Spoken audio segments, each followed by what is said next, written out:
Hey y'all, and welcome back to the Sprinkle Factory YouTube channel where we cover everything culinary. This is Chef Sprinkle, and I'm back with another delicious recipe. Make sure you guys hit that subscribe button and join our Sprinkle Squad. Now, before we get into this amazing recipe, I do want to let you know that I only used just a sprinkle, seafood sprinkle for the entire recipe. The link is in the description as always. And today we're going to be making seafood Alfredo pizza, y'all. So simple. Let's get right into it. Now, the first thing that we're going to start with is all of your shrimp and all of the crab that you have peeled and, of course, cleaned. We're going to go ahead and saute the shells up. There's a lot of seafood flavor in the shells, and we're going to infuse that flavor into our actual Alfredo sauce. So, of course, like I said, we're only using the seafood sprinkle. That's all you need. So we're going to go ahead and add in about a half a teaspoon of that to our shells, so this way we can go ahead and start building the layers of flavor. So we're going to saute these for about 3, 4, 5 minutes. Just to make sure, even if you clean your seafood before peeling it, just give your shells another rinse too. It's not going to hurt anything.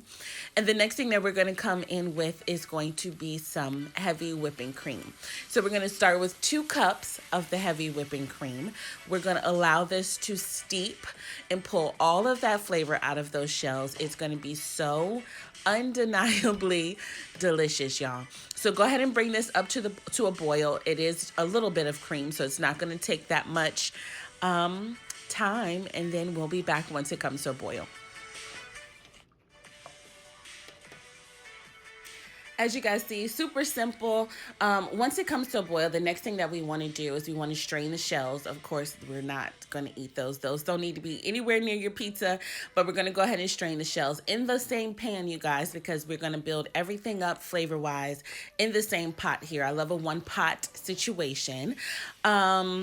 And so what we're going to do, excuse me, what we're going to do is we are going to saute some onions. So as you guys saw, I put about a tablespoon of butter, 1/4 cup of onion, so that this way we can add additional flavor to our Alfredo sauce. So we're just going to go ahead and cook these until they're pretty translucent.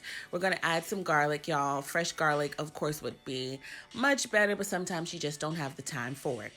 Now, as far as the cream, we want to go ahead and put it back in the pot. As you guys can see, this sauce already looks absolutely delicious. So we're going to add more to the luxuriousness of our sauce by adding in some fresh Parmesan cheese, you guys. You cannot have Alfredo sauce without Parmesan cheese, and trust me, this just takes everything over the top. Now, I know we're making pizza, you guys, but with this Alfredo sauce, you can double the recipe. You can make a delicious seafood Alfredo, maybe a Cajun salmon Alfredo. Totally versatile, super delicious. So what we're going to do is we're just going to grate the cheese, and then we're going to add it to our sauce, let that melt down. We're also going to come behind that with a little bit of mozzarella cheese as well, just to give it a little bit more creaminess. And then after that, y'all, we should be able to build our pizza.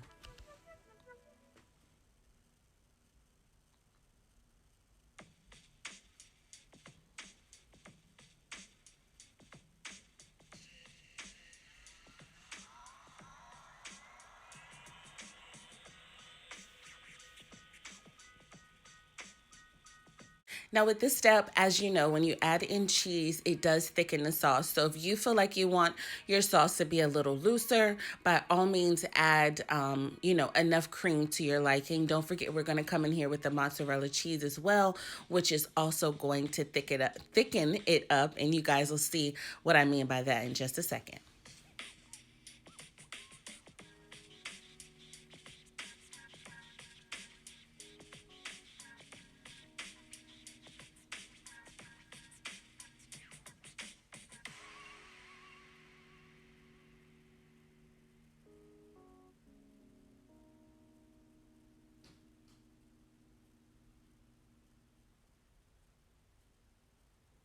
What we do here is go back.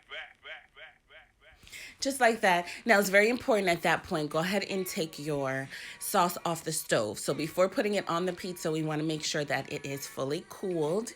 And as with all the pizzas we've made on this channel, we are going to be using store-bought pizza dough, literally at Walmart, $1. You cannot go wrong. So go ahead and take it out of the package. It tends to be relatively sticky. And also make sure that you bring it to room temperature before you try to work with it. So go ahead and flatten it out. As you guys see, you do have to use cornmeal so that it does not stick to your paddle or to your board. I'll put the link for the birria pizza, so this way you guys can see my pizza stone that I got from Walmart as well. But once you pre-bake it for maybe about 6-7 minutes, go ahead and oil the crust, and then we're gonna add on our cool sauce. As you guys see, once the sauce is cooled, it's even thicker. But you just want to allow the sauce time to heat and cook with the shrimp, so you don't want to put it on there hot. Pretty much from this point on, you guys, totally up to you. Just make sure that you're seasoning your seafoods, whichever ones that you decide to use. If you want to put on certain vegetables that I didn't show here, like some red bell peppers or what have you, definitely add those as well. But from this point on, we're just going to go ahead and build up the pizza and pop it in the oven.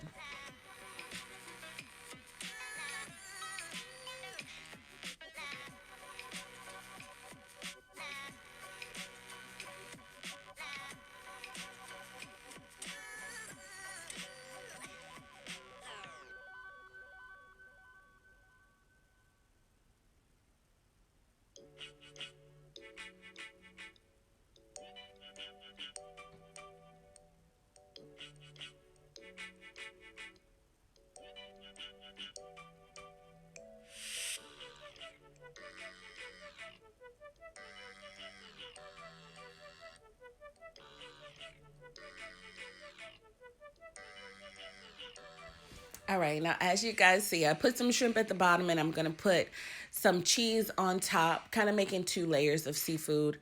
No real reason other than having a little surprise underneath the cheese as well.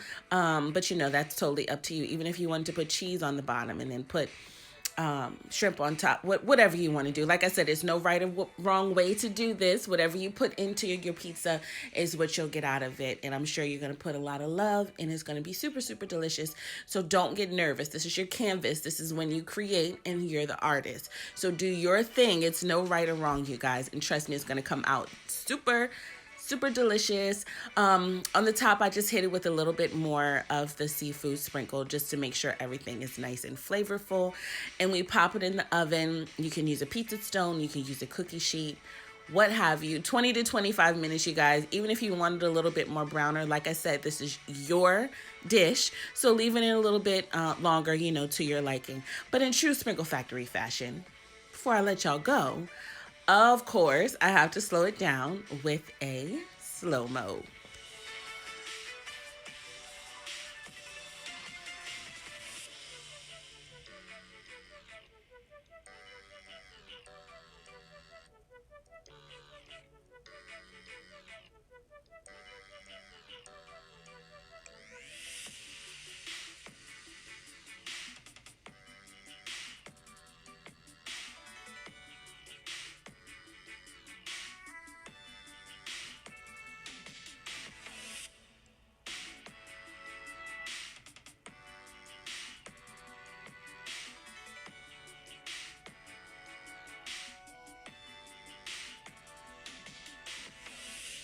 Just like that, y'all. So easy, so good. I love y'all so much. Thank you for watching. Just a quick tip, Amazon does have little pizza boxes, which are so freaking cute. And they make it so easy to send your spouse or your children off to work or what have you with their lunch pack. Y'all, as my grandma would say, this is finger licking time. Make sure y'all like, comment, subscribe, share with all your family, all your friends. And as always, I'll see y'all next time.